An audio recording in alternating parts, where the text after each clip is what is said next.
How are you enjoying the success? Success came out. This Akhanda was so much pressure for us. ఇది ఎలా అంటే 2011 world cup గెలిచి మళ్ళీ 2015 world cup గెలవకపోతే ఎలానో అలా అంత ప్రెషర్ అనమాట. So because Akhanda 1 was such big success మాకు. ఆ Akhanda was surprise. So nobody knew ఈ సినిమాలో ఇంత మ్యాటర్ ఉంటుంది, ఇంత ఇలా ఉంటుందని ఎవరు ఊహించలేదు, ఆ విజువల్ కానీ ఆ మ్యూజిక్ కానీ. బట్ ఈ Akhanda was so much of expectation. So దాన్ని దాటి మనం ఎలా చేయగలం. So it was so much pressure we took. But finally director గారు came with some fantastic script again. ఎక్కడ అసలు మాకే ఊపిరి పీల్చుకోవడానికి టైం ఇవ్వలేదు. But somewhere it took lots of time for me to understand everything. But he gave me that freedom and time and everything. That support is always from him. జనరల్గా ఎవరైనా time అవుతుంటే వాళ్ళకి దే విల్ నో దట్ అన్వాంటెడ్గా చాలా issues జరుగుతాయి. But he stood with me. So that's what today it's paying off big. Hearty congratulations Srini గారు.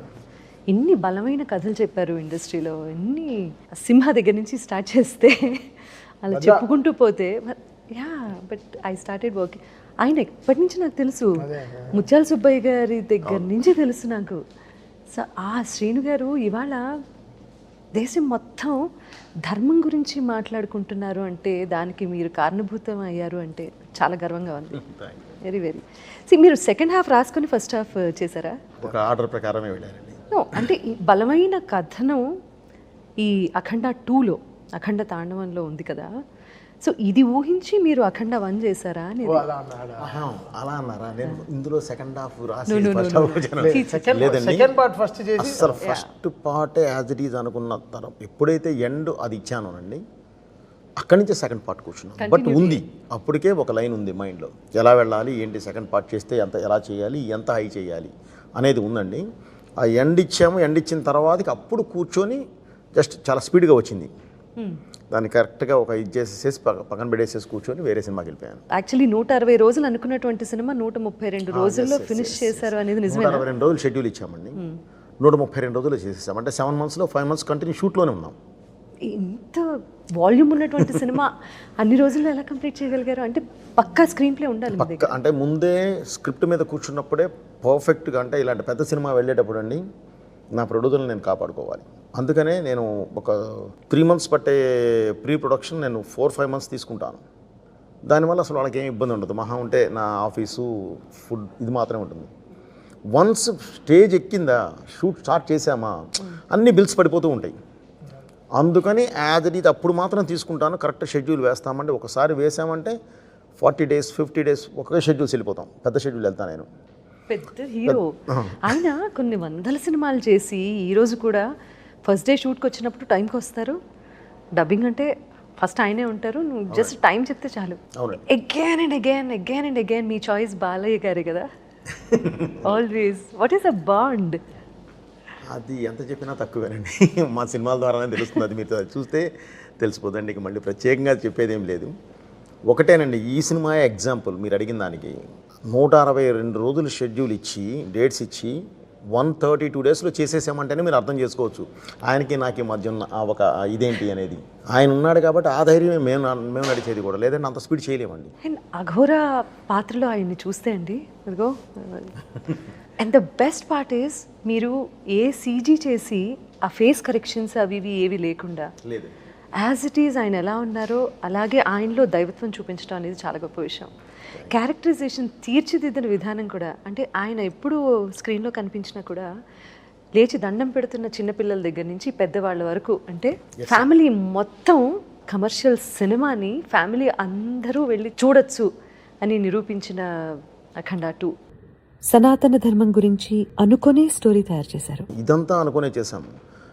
Part 1 చేసేటప్పుడు end వరకు ఇచ్చేసేసి అక్కడి నుంచి ఒక ఇది ఇచ్చేసేసి కూర్చున్నామండి. ఆ తర్వాత కూర్చున్నాం. అసలు ఒకవేళ ఇది చెప్పాలి అంటే ఎంత ఫోర్స్గా చెప్పాలి, ఎంత ఎనర్జీతో చెప్పాలి. ఎందుకంటేనండి మామూలుగా స్పీచెస్ ఇస్తే అందరూ చూసే పరిస్థితి ఉండదు. అలా కాదు, కూర్చున్న యువత, కూర్చున్న చిన్నపిల్లలు కూడా దండం పెట్టాలి, క్లాప్స్ కొట్టాలి.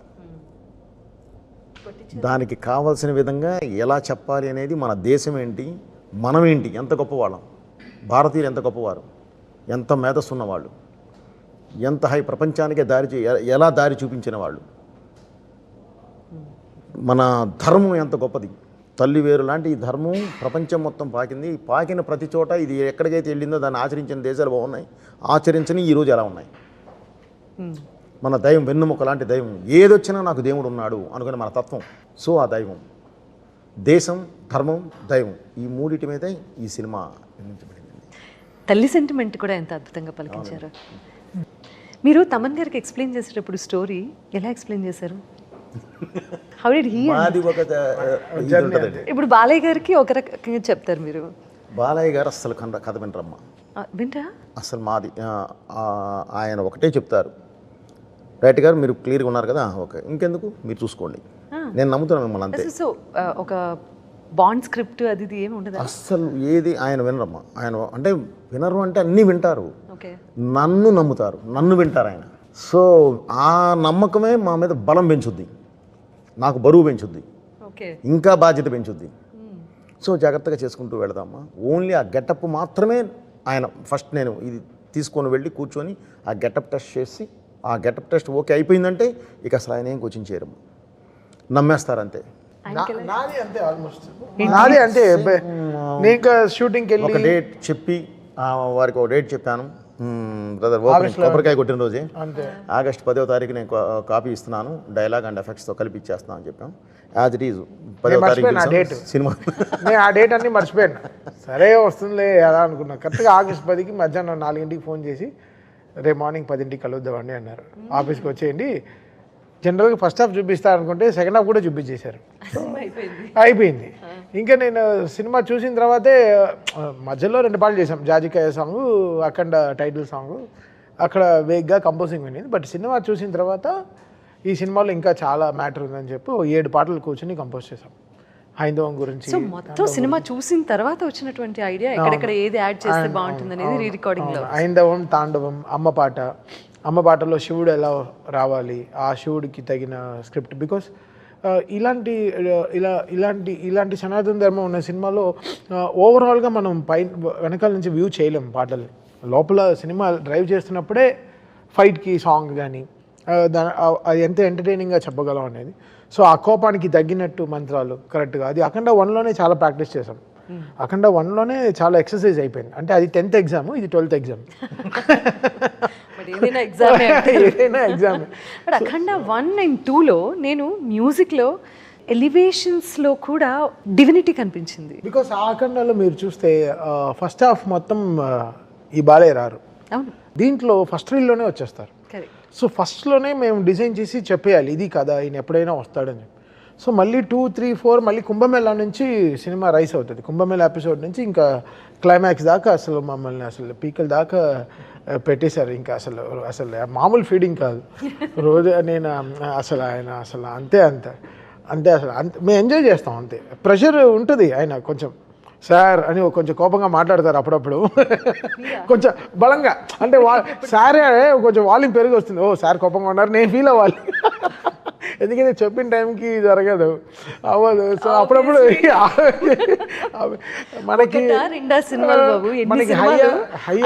ఇంకా మొనోపలి అంతే.